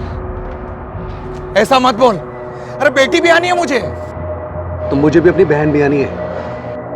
साहब उसने पाई पाई को तरसा दिया था, पर हम कोर्ट नहीं गए, ये सोच के कि मिलजुल के रास्ता निकाल लेंगे। और जब रास्ता नहीं निकला तो खत्म कर दिया उसने? नहीं साहब, वो तो शहर में थे और जब ये कांड हुआ तो मैं और मेरा बेटा तो गांव में थे। तो किसे भेजा था उसको मारने के लिए? साहब हमने किसी को मारने के लिए सुपारी नहीं दी साहब, पर मेरे बाप ने क्या किया मुझे नहीं मालूम। साहब मैं मानता हूँ कि लखन गर्म दिमाग का है, पर उसने क्या किया ये मुझे नहीं मालूम। ऐसा नहीं बोलेगा सर। अरे साहब, नहीं। अपोजिशन पार्टी केएलबी, ये लोग इसमें शामिल है, हमें पूरी तरह से मालूम है। वहीं पुलिस को तपन से जुड़े ऐसे कई पर्सनल एंगल मिल रहे थे जो इन हत्याओं की वजह बन सकते थे, और इन्वेस्टिगेशन का ये दोहरा मापदंड पुलिस की चुनौतियां और भी ज्यादा बढ़ा रहा था। तो दोनों बाप बेटे कुछ नहीं उगल रहे हैं। इन्होंने खुद मारा है, सुपारी दी है, सब पता करता हूँ। मर्डर्स इतने ब्रूटल थे, किसी ना किसी पड़ोसी ने कुछ ना कुछ देखा सुना तो जरूर होगा। क्या अभी भी कोई कुछ नहीं बोल रहा है? जी नहीं सर, लेकिन अभी माहौल को शांत हुआ है, फिर से ट्राई करते। तपन का बाप बोल रहा था कि तपन सारी जमीन की बटाई के पैसे खुद रख लेता था। तपन यहाँ एक स्कूल में क्लर्क था, पार्ट टाइम इन्वेस्टमेंट स्कीम बेचता था। इतने भर से 5 साल के अंदर शहर में उसने अपना घर बना लिया। गांव की जमीन जायदाद वैसी की वैसी। कहीं उधारी का मामला तो नहीं है? कम इन सर, कम। सर तपन के स्कूल में पूछताछ की तो कुछ बातें पता चली है। सर उसके स्कूल में एक टीचर है मिताली, जो तपन के बेटे को ट्यूशन भी पढ़ाती थी। और सर इस मिताली का तपन के घर पर काफ़ी आना जाना था। और सर लोगों से पता चला है कि इस मिताली और तपन में काफ़ी अच्छी बातचीत थी। रहती कहाँ है मिताली? सर ये मकदीर नगर में कहीं किराए के मकान में रहती है। जिस अफेयर के एंगल को हम ढूंढ रहे हैं, कहीं वो मिताली और तपन से तो नहीं जुड़ा है? इस एंगल को लेकर हमें तपन की माँ, बहन और संगा के भाई से बात करनी चाहिए। गौतम, तुम मिताली से मिलो और तुम इन सबसे बात करो। ये कैसी बात कर रहे हैं साहब? तपन और संगा के बीच कोई तनाव नहीं था। हो सकता है कि ऐसा कुछ हो, लेकिन आपको पता ना चला हो। अच्छा, आपको कुछ अंदाजा है कि उनके बीच कुछ? नहीं सर, मुझे कभी ऐसा लगा ही नहीं कि उनके बीच में कोई तीसरा भी होगा। जीजा जी का कुछ ऐसा होता तो दीदी मुझसे छिपाती नहीं। ये भी तो हो सकता है कि तुम्हारी दीदी का कोई पास्ट हो। क्या उनका किसी के साथ कुछ? नहीं सर, ऐसा कुछ नहीं था।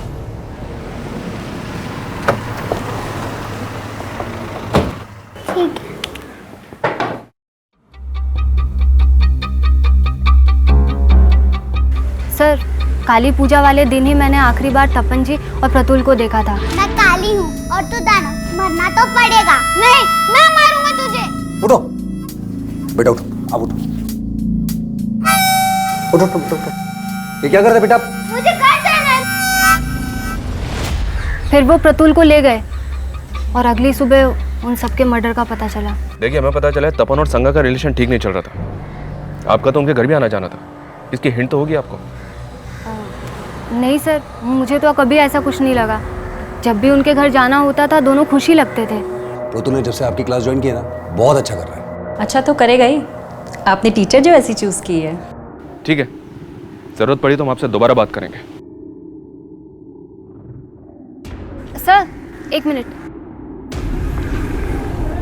सर तपन जी आरएलबी पार्टी में कितना एक्टिव थे ये मैं नहीं जानती, लेकिन वो समाज सेवा में हमेशा आगे रहते थे। सर हमारे स्कूल के पास सरकारी ज़मीन का एक हिस्सा बड़े टाइम से खाली पड़ा हुआ था और एक कम्युनिटी के लोग उस पर अपना कब्जा जमाना चाहते थे। तपन जी आजकल ये लोग रोज़ यहाँ इकट्ठा हो जाते हैं, आखिर चक्कर क्या है? मुझे खबर मिली है कि ये लोग इलीगल तरीके से ज़मीन को हथियाने की कोशिश करें, जो मैं होने नहीं दूंगा। अरे बच्चों की जगह ही है। मैं कोर्ट में इनके खिलाफ पिटीशन दायर करने वाला हूँ। सर उनके पिटीशन डालने की वजह से ही कोर्ट के आदेश पे वो ज़मीन म्यूनसिपल कॉर्पोरेशन को दे दी गई। तो मतलब आप कहना चाहती हैं उन लोगों ने तपन के परिवार को? हो सकता है। उनका नेता उस्मान बड़ा ही दबंग आदमी है, हो सकता है उसको पता चल गया हो कि वो पिटीशन तपन जी ने ही फाइल की थी। सर मिताली की बात सही निकली कि तपन ने उस्मान और उसके कुछ आदमियों के खिलाफ पिटीशन फाइल की थी। ये उस्मान तपन के घर के नजदीक ही रहता है। मानी को भेजा है उस्मान को बुलाने के लिए।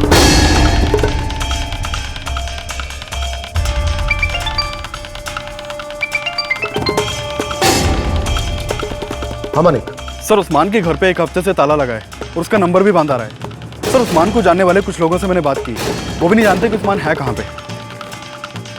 नजर रखो उन पर, वो जरूर जानते होंगे कि इस वक्त उस्मान कहाँ है और उस्मान के लिए लुकआउट नोटिस जारी कर रहा हूँ। सर उस्मान के गायब होने का तो यही मतलब निकलता है कि वो इन मर्डर्स में इन्वॉल्व है।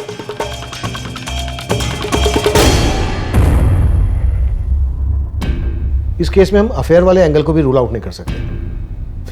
माना हमने मिताली ने उस्मान के बारे में बताया जरूर, लेकिन यह भी तो हो सकता है कि वो अपना राज छुपा गई हो। सांगा की ये डायरी साफ इशारा करती है कि तपन और सांगा के बीच कोई तो तीसरा था।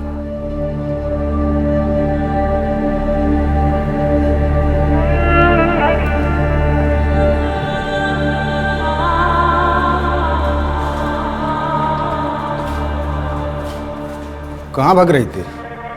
जब तक लॉज का बिल नहीं भर देती ना तो यहाँ से नहीं भाग सकती है। मैंने कहा ना मेरे पास पैसे नहीं है। मेरी किस्मत मारी गई थी जो उसके कहने पर मैं यहाँ आके रुकी।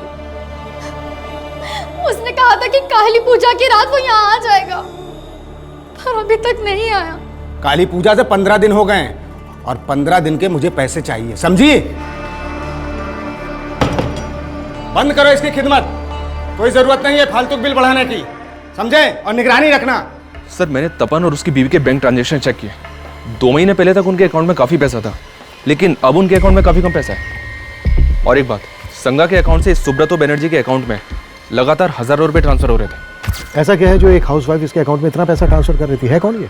इसके बैंक अकाउंट के थ्रू मैंने इंक्वायरी की तो पता चला कि इसने हत्या से कुछ ही दिन पहले अपना अकाउंट क्लोज करवाया था। जो नंबर इसने अकाउंट से लिंक किया हुआ था वो भी बंद है, जो एड्रेस दिया हुआ था वहां से भी घर खाली कर चुका है। हो सकता है सर ये वही तीसरा हो जिसके साथ संगा का अफेयर था।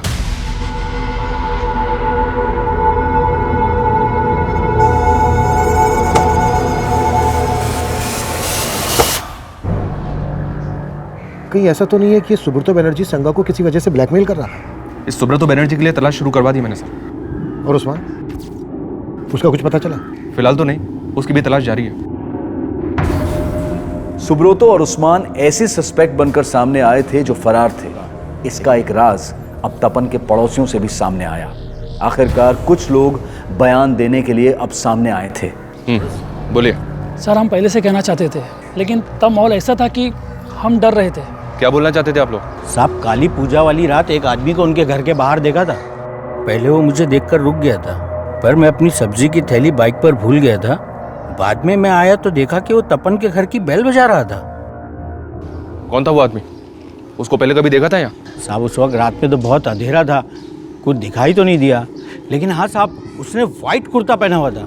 हाँ सर, मैंने भी देर रात में एक आदमी को तपन के घर से निकलते हुए देखा था, लेकिन उसने वाइट कुर्ता नहीं पहना हुआ था। क्या इनमें से कोई था? इतना ध्यान नहीं है साहब, काफी अंधेरा था। ये तपन परिवार के बारे में और क्या जानते हैं आप लोग? उनका किसी के साथ कोई झगड़ा? सर झगड़ा तो किसी के साथ भी नहीं था, लेकिन हाँ साहब हमसे तो इशाक भाई जानते थे उनके बारे में। इशाक कौन? वो सामने वाला घर है साहब उनका, इशाक भाई। काफी आना जाना था उनके घर में, काफी क्लोज थे उनके परिवार से। मैं आपके पैर पड़ती हूँ, मुझे जाने नहीं दे सकते तो कम से कम मुझे मेरा फोन तो दे दीजिए। क्या करेगी फोन लेके? अरे जो तुझे यहाँ छोड़ गया उसका तो फोन बंद आ रहा है। मैं किसी और को फोन करके इंतजाम कर दूंगी।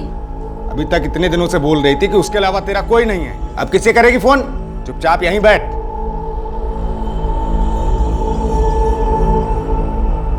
हमने उस दिन भी आप लोगों से बात की थी, आपका इतना मेल जोल था उनसे, फिर भी आपने हमें कुछ नहीं बताया।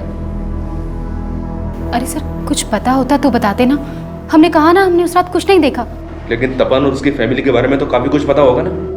हमें पता चला है कि तपन और संगा के बीच कुछ भी ठीक नहीं चल रहा था, इसकी वजह क्या होगी? पता नहीं सर, हमने तो ऐसा कुछ नोटिस नहीं किया और हमें तो यही लग रहा था कि वो दोनों खुश ही होंगे। सर सुब्रतो के बारे में पता किया। सुब्रतो एक हिस्ट्री शीटर है और 420 के केस दर्ज है उसके नाम पे।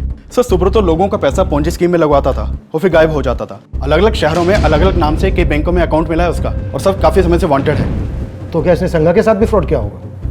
इस वक्त कहाँ है? ये तो नहीं पता सर, लेकिन कलिंगा पुलिस उसे काफी समय से ढूंढ रही है और उन्हें उसकी एक लीड भी मिली है। उन्हें लगता है कि वो फूलबनी में छिपा हो सकता है। उनके टच में रहो, किसी भी हाल में हमें ये सुब्रतो चाहिए। Okay sir.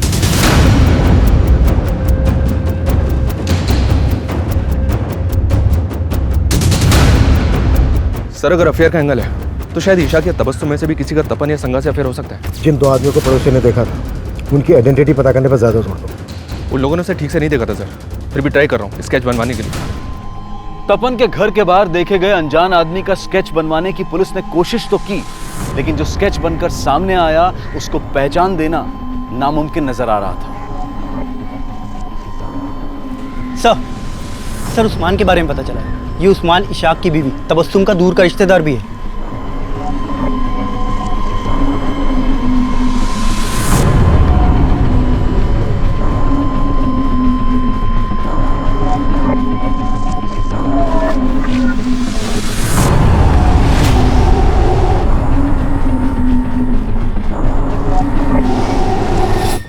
सर मेरा कोई अफेयर नहीं था तपन की वाइफ से सर। तो उसके अकाउंट से तुझे पैसा क्यों ट्रांसफर होता था? सर वो तपन उसके अकाउंट से भेजता था सर मैं ऐसे बकरे तलाशता रहता था जो मेरे जाल में फंस जाए।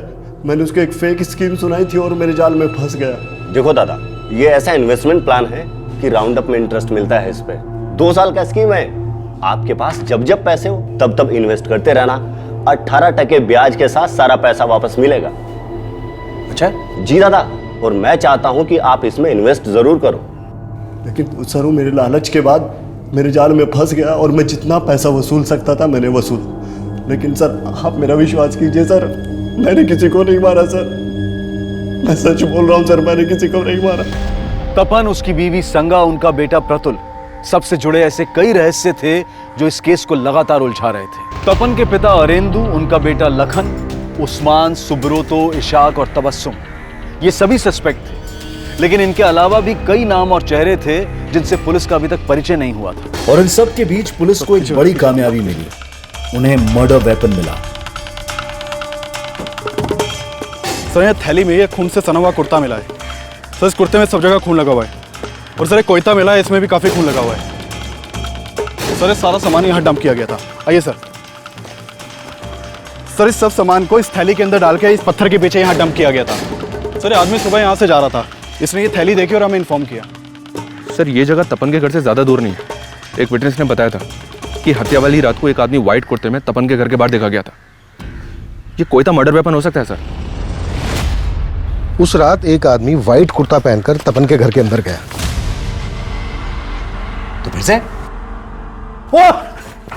और जब घर से बाहर निकला उसने नीले रंग की कमीज पहनी हुई थी। हो सकता है ये कोई 2 नहीं बल्कि एक ही आदमी हो जो अपने साथ कपड़े लेकर गया और मर्डर करने के बाद उसने कपड़े चेंज कर लिए। और फिर वाइट कुर्ता और कोयता लाकर इस पत्थर के पास डंप कर दिया। आसपास पता करवाओ, शायद काली पूजा की रात को उस किलर को किसी ने यहाँ पर ये सब डंप करते हुए देखा हो। Okay sir.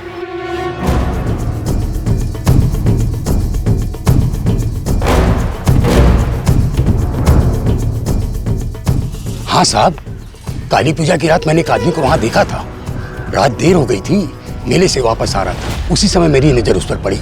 साहब वो ऐसे घूर के मेरी तरफ बढ़ा कि मैं तो घबरा ही गया था। क्या उस आदमी ने नीले रंग की शर्ट पहनी थी? हाँ शायद। उस आदमी की तस्वीर बनवाने में क्या आप हमारी हेल्प कर सकते हैं? सुजोय जी, आरएलबी पार्टी के 5वें कार्यकर्ता की हत्या, वो भी उनके पूरे परिवार समेत। हमारी पूरी हमदर्दी है उस परिवार के साथ, लेकिन आरएलबी पार्टी की यह गलत रवैया इस राज्य का माहौल खराब कर रहा है। लेकिन उनके इल्जाम आपकी पार्टी पर नहीं, सीधे आप पर हैं। उनका आरोप एकदम मिथ्या है। हम लोगों ने ऐसा कोई गलत काम किया ही नहीं। वो लोग ऐसे तपन और उसकी फैमिली के मर्डर्स को लेकर तो ऐसी राजनीति हो रही है जिससे तपन आरएलबी पार्टी में कोई बहुत बड़ा नेता था, और सोशल मीडिया की वजह से तो इतनी अफवाह फैल गई है कि पूरा का पूरा शहर जल उठा है।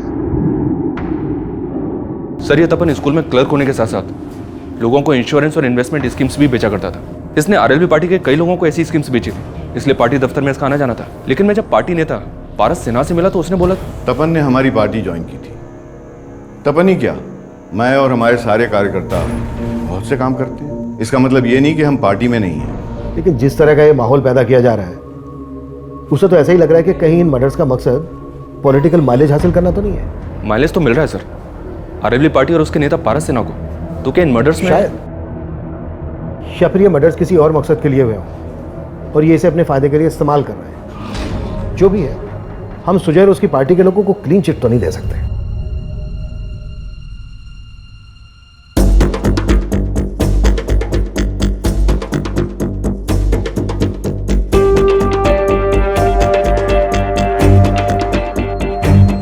सर, ये स्केच उन स्केचेस से अलग है जो तपन के पड़ोसी ने बनवाए थे। सर एक मिनट, सर ये आदमी कहीं देखा देखा लग रहा है। हाँ सर, इसे तो हमने पूछताछ के लिए बुलाया था।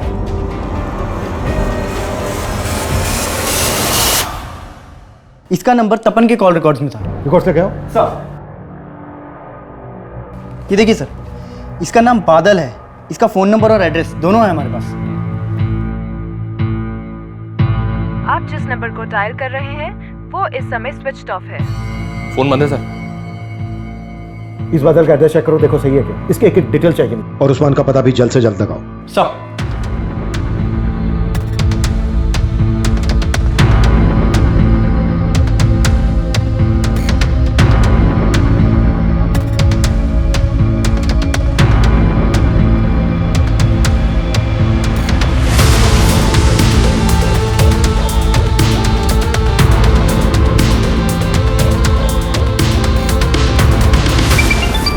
हाँ गौतम बोलो। सर, बादल के घर पे भी ताला लगा हुआ है। और एक बात, आसपास इंक्वायरी की तो पता चला कि बादल पास के गांव की एक लड़की को भी भगा ले गया था। लड़की भगा ले गया था? पता करो इस लड़की का इसके इससे कोई कनेक्शन है क्या?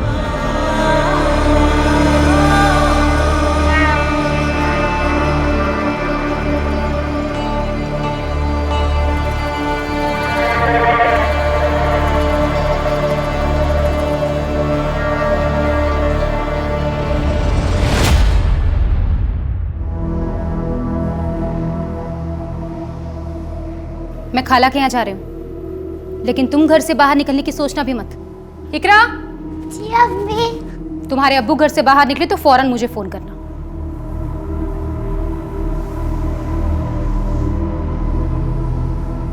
सर वो उस्मान खुद आया पुलिस स्टेशन। सर, मैं भागा नहीं था, मैं तो अपनी बेगम के साथ यूपी गया हुआ था, और जैसे मुझे पता चला कि आप लोग मुझे ढूंढ रहे हैं, मैं वापस चला आया। भागा नहीं था तो फोन बंद क्यों था तेरा? सर वो तपन की वजह से वो जमीन नहीं हथिया पाया तो मरवा दिया उसको। तपन जी, आजकल ये लोग रोज यहाँ इकट्ठा हो जाते हैं, आखिर चक्कर क्या है? मुझे खबर मिली है कि ये लोग इलीगल तरीके से जमीन को हथियाने की कोशिश कर रहे हैं, जो मैं होने नहीं दूंगा। अरे बच्चों की जगह ही है। मैं कोर्ट में इनके खिलाफ पिटीशन दायर करने वाला हूँ। मुझे तो मालूम भी नहीं था कि तपन ने पिटीशन फाइल की थी। चलिए बोल, तबस्सुम और इशाक का इस सबसे क्या लेना देना है? तबस्सुम इशाक भाई पर शक करती थी कि उसका तपन के बीबी से कोई चक्कर है। सर मैंने बादल के कॉल रिकॉर्ड्स चेक किए। ये देखिए सर बादल के कॉल रिकॉर्ड में एक बरणी नाम की लड़की का नंबर मिला है। सर बादल और बरणी के बीच में काफी बातचीत होती थी। सर ये वही लड़की है जिसे लेकर बादल भाग गया था। सर काली पूजा वाले दिन भी इन दोनों के बीच में काफी बातचीत हुई थी। सर बादल का नंबर तो बंद आ रहा है, लेकिन बरणी का नंबर चल रहा है और हम उसकी लोकेशन ट्रेस करने की कोशिश कर रहे हैं।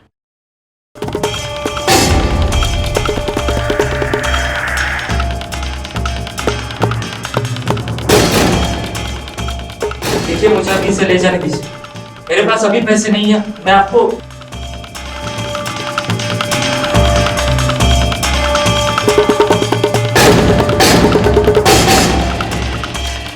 क्या बादल सचमुच हत्यारा था या उसे एक मोहरा बनाकर एक बड़ी चाल चली गई थी? साहब मैं मानता हूँ कि मेरी बीवी मुझ पे शक करती है, लेकिन साहब हमारा कोई अफेयर नहीं था।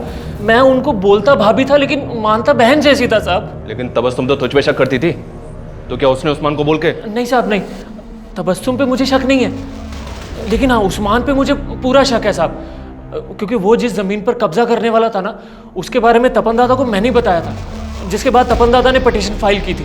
तो ये बात बताने के लिए तो पहले क्यों नहीं आया? हाँ साहब मैं तो बताने के लिए आने वाला था, लेकिन वो तबस्सुम ने रोक लिया साहब। अच्छा, पहले बोलता है कि तबस्सुम पे शक नहीं है, फिर बोलता है कि तबस्सुम उस्मान को फंसा रही है। कहीं ऐसा तो नहीं उनको फंसा के इस कांड को तू ही करके निकल गया? नहीं साहब ऐसा कुछ नहीं है साहब। साहब मैं कसम खाता हूँ ऐसा कुछ नहीं है साहब। साहब मैं वरुणी से बहुत प्यार करता हूँ, उससे शादी करने के लिए पैसे बचा रहा था और कुछ पैसों से 2 इन्वेस्टमेंट प्लान लिए थे तपन से, जिसके लिए हर साल 24,000 देने पड़ते थे। पहले साल तो उन्होंने पैसे लेकर रसीद दे दी थी, लेकिन इस साल जब मैंने दूसरे 24,000 की किस्त दी तो उन्होंने रसीद नहीं दी, बोला बाद में दूंगा। तपन दादा आपने रसीद नहीं दिया था मेरा। अरे तुम मुझे क्या रास्ते में रसीद के लिए रोक रहे हो बार बार? तुम्हारे पैसे लेके मैं भाग रहा हूँ क्या? जब भी रसीद मांगता हमेशा टालते। कुछ दिनों के बाद मैं फिर से उनके घर पे गया।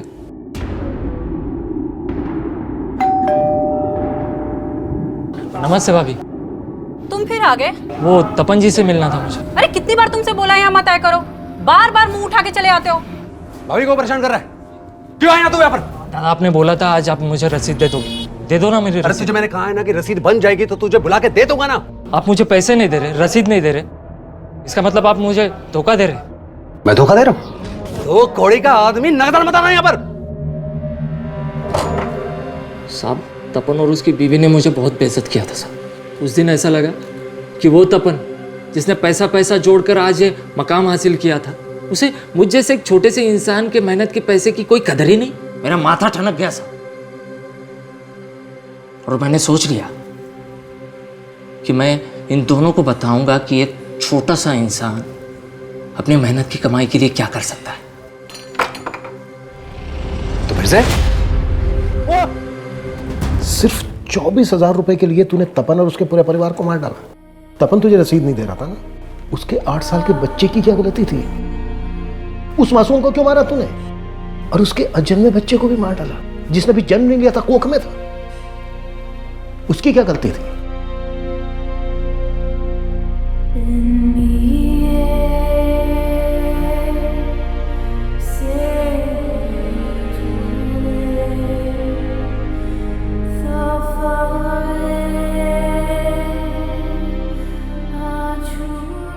जिस सरगर्मी से इस केस की शुरुआत हुई थी, उतना ही सहमा हुआ इसका अंत था। सिर्फ 24,000 रुपए की एक रसीद को लेकर हुई कहासुनी ऐसी जघन्य हत्याओं की वजह बन गई। पर तपन और सांगा के बीच जिस तीसरे इंसान को तपन और सांगा के तनाव की वजह समझा जा रहा था, उस बारे में पुलिस को कुछ भी नहीं मिला था। अपने परिवार को एक बेहतर जिंदगी देने के लिए तपन ने उम्र भर संघर्ष किया और जैसा कि मिताली की कहानी के नायक के साथ हुआ, एक समय के बाद तपन को भी कामयाबी की चाबी मिल ही गई। लेकिन समय के साथ उसकी परछाई में ऐसी सेंध लगी कि वो बादल के लिए नायक से खलनायक में तब्दील हो गया। ये खुलासा जितना चौंकाने वाला था, उतने ही चौंकाने वाले थे वो दावे जिनको लेकर बड़े बड़े भ्रम फैलाए गए और आरोप प्रत्यारोप का विभत्स खेल खेला गया। ये ऐसी ही भ्रांतियां हैं जो किसी बेकसूर को मॉब लिंचिंग का शिकार बना देती हैं। कहीं पत्थरबाजी तो कहीं आगजनी। ये भ्रांतियां हमारे समाज को भटका रही हैं। इसलिए हमेशा ऐसी भीड़ का हिस्सा बनने से बचें जहां पर तर्क वितर्क का नहीं, सिर्फ कुतर्क का हल्ला मचता हो। अब मैं अनूप सोनी आपसे विदा लेता हूं, फिर मुलाकात होगी क्राइम पेट्रोल सतर्क के ब्लैक हेडलाइंस अध्याय में एक और नए केस के साथ। और याद रखें, क्राइम और आपके बीच में सिर्फ इतना फर्क है कि आप कितने सतर्क हैं। सतर्क रहें, सुरक्षित रहें। जय हिंद। क्राइम पेट्रोल्स के और भी दिलचस्प कहानी देखने के लिए हमारे चैनल को सब्सक्राइब करें और बेल आइकॉन दबाना न भूलें।